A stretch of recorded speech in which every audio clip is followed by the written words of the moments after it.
but, across the board, that if you have faith in something, that you can make it real.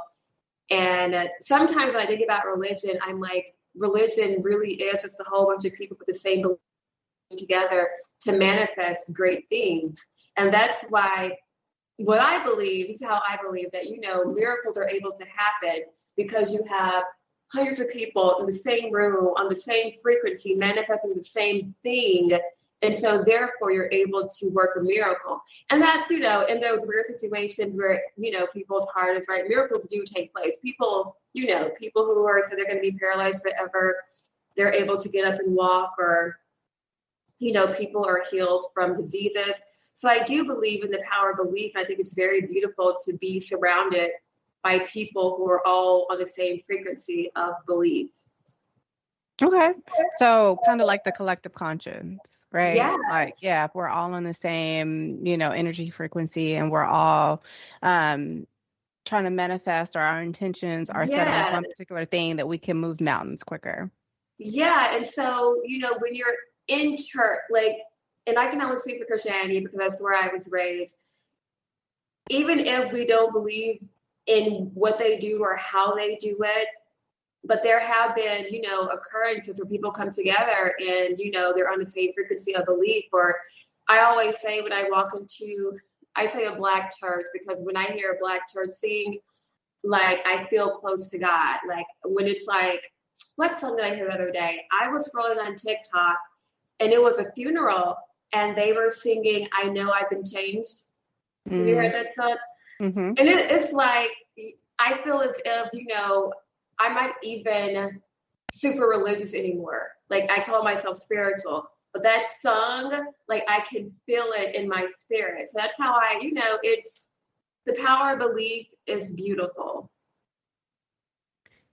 Now, even outside of church, because you say that you're not religious anymore, you're more spiritual, do you still have that faith in yourself that you don't need a segregation or a community in order to manifest things that you want or things that you desire, that you can do it? You have that power to do it by yourself. It's so funny that you bring it up, because I've been thinking about this a lot.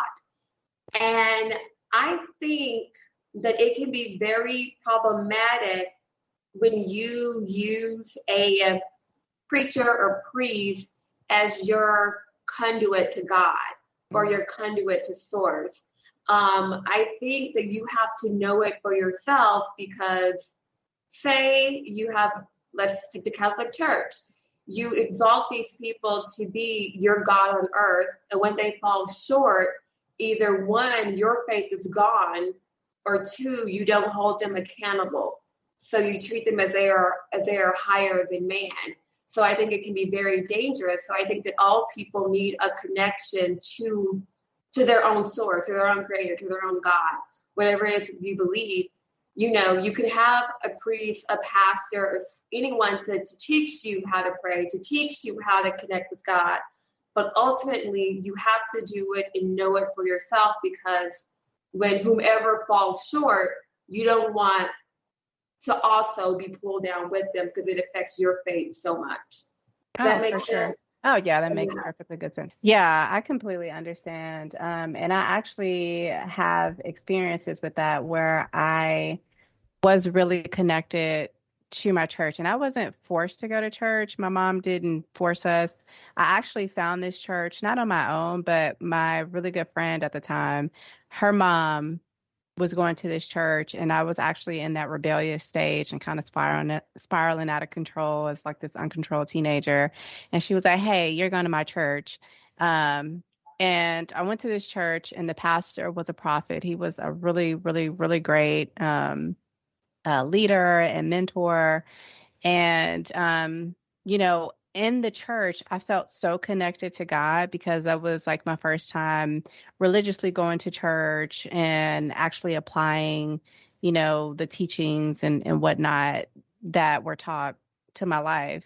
I think what was so cool, though, if I'm just being completely honest, is that he was able to tell me things about my life and he didn't know shit about me. So that, I think, is what grabbed my attention, that somebody was able to do that. But I was really connected to this church. And when I moved away, when I left Chicago, I felt so out of touch and disconnected from God, right? Like I honestly felt like, oh my God, if I'm not in that church, then God wouldn't see me. God wouldn't hear my prayers. God wouldn't, you know, not know that I exist because he knows I exist, but like, I wouldn't have that favor and I wouldn't get blessed and all of the above. And so I completely understand like what you mean by like, and I don't know like who falls short in that department. Is it the people in the church by not really taking heed to the messages that are being taught, or is it the leaders of the church by not really teaching everyone that the power that they have inside of them, and that we could do exactly what they can do? Because I think like in order to kind of work your way up to church, even to like be like a you know like a past like a team pastor in a church, like there are so many hoops and bounds and leaps that you have to go through to get there. Like you really really have to put in like all this work. And then some people would say that even if they put in the work and do all the things that the congregation tells them that they need to do in order to be some type of pastor within the church, like it's a favoritism game at the end of the day, depending on which church that they go to. So I completely agree with you and I understand where you're coming from when the leader of the church, when they start to disintegrate or the church itself disintegrates. So Yeah, you're absolutely correct. In my situation, I was taught that my church was right and, and no one else was. So, like would they say those words like, be here, listen to us. If you go outside of this, this congregation and this temple, that you'll be led astray. Was that the message or? so there were a lot of messages, one being stay where you're saved at. So, like, if you get saved at this church, if you find God at this church, that's where you belong, stay there. And then ultimately, it was like, we know that what we preach is right. And we had very strict rules, like very strict rules. So we were real, and everyone else is preaching the wrong thing. If you leave the church, it's because you want a softer gospel. You want a gospel that benefits you or caters to you versus not the actual truth. Mm. So in my case, it was very much we're right and everyone else is wrong. And then you'll have those thoughts. So like, what about a Buddhist monk?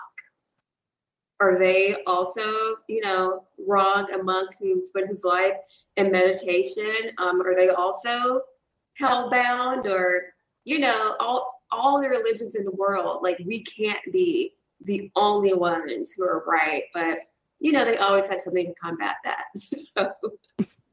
Yeah, and see, that's crazy. That's one thing that I have to say about, my experience with the church.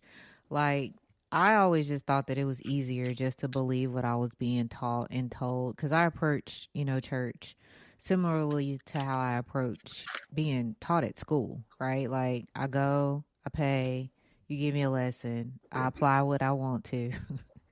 And the rest I just kind of leave, leave there, and I can just kind of check that off my list. Like, I went, I learned what I can apply, I'll apply. And like I said, the rest, it doesn't really apply to me.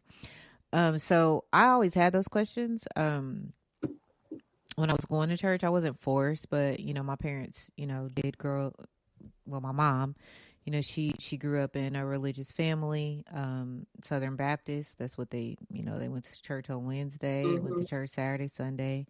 So, she took me too, but I don't know. I always knew it was something greater, and I didn't really just like always just bite off on the very first thing, that they told me, but I was too intentionally checked out to explore it on my own. Like, I knew it was 50-50, but I was just like, well, I'm just going to do this just in case.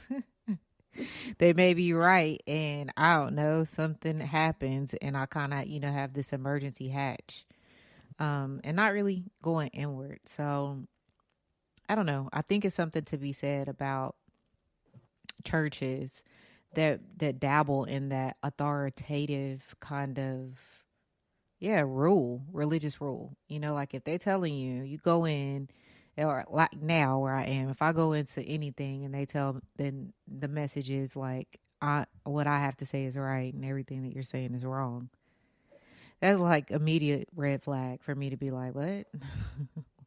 Why? Yeah, Move they on. kind of, the Yeah. pastor, the priest, the leader kind of becomes your God on earth Yep. when you should really be connecting to God yourself.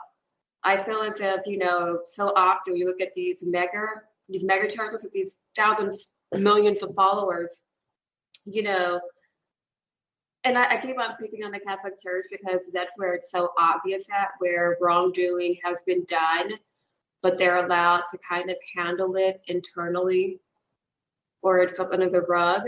And that's because they become, your God on earth. So you can't, arrest your God. You can't, charge your God with whatever he's done wrong. Instead, you rub it on the carpet, you blame somebody, you ignore, you said, oh, that was one bad apple. But when it comes to them, it's just really, like any other organization would have been deemed a cult and would have been raided. Not saying that what needs to be done. I just did it as an example of how when you allow someone to be your connection to the source, to your creator, and you don't do it for yourself, then that person kind of becomes your God. And For sure. You're not able to check them. Right. And then I think what's interesting too, Crystal, is when you were saying like the message that they teach in church is, the truth is here. If you go outside of here looking for the truth, it's more, for your own selfish gain as opposed to the truth itself. But I feel like, isn't that the point, right? Like you want to be in a community, in a congregation where the message does resonate with you. Like that is your truth. And I think like that is one of the biggest issues with any type of religious organization is they don't understand that the truth comes in many forms, right? It's not just like, here's the path to God. You have to walk this straight line to get there. Like you can go through many paths to get to God because everything is God, right? Like all of it leads to the same place. And I think the only difference with religious ideology and spirituality is that, in spirituality, we understand that like it's all God, all of it is God. Right. And I think and that there's more than one truth. But I think like for me, like in the church, I think the biggest crock of shit, I'm going to just put that out there. I could use a better term, but the biggest crock of shit that I was taught is like, and as I'm out of it, like I'm like, how is this any different from the Catholic Church? Only because you keep bringing it up. But like the biggest crock of shit that I was taught is that when you want your prayers answered immediately, a straight path to God's ear is through Jesus. And so even when I started to step outside of that, like I still felt like my prayers wouldn't really be heard, or they would be at the back of the line of all the prayer requests if I didn't put my prayers in Jesus' name, right? And it was so funny because like when I started exploring spirituality, it was with my mom and my cousin, and they were spiritual, and they were like, and I'm like, we would all like pray, at the beginning because we were going on this fast, and I would like send my prayers up in Jesus' name, and how like when they're at a party at the movies, and then like the DJ stops playing, and they like do the, they would be like, what the fuck? Like, I don't even know how I feel about that. And I'm like, well, I want God to hear my prayers. And they're like, you can send them through you. And I didn't even know that I had that power, that I can send a prayer up to God or to God in my name. You know what I mean? Like, they don't teach you that in church. They taught me to be in search and try to connect with a God outside of myself. And God is in me. He's everywhere. Like I can connect to God anywhere I want. And I think that was one of the biggest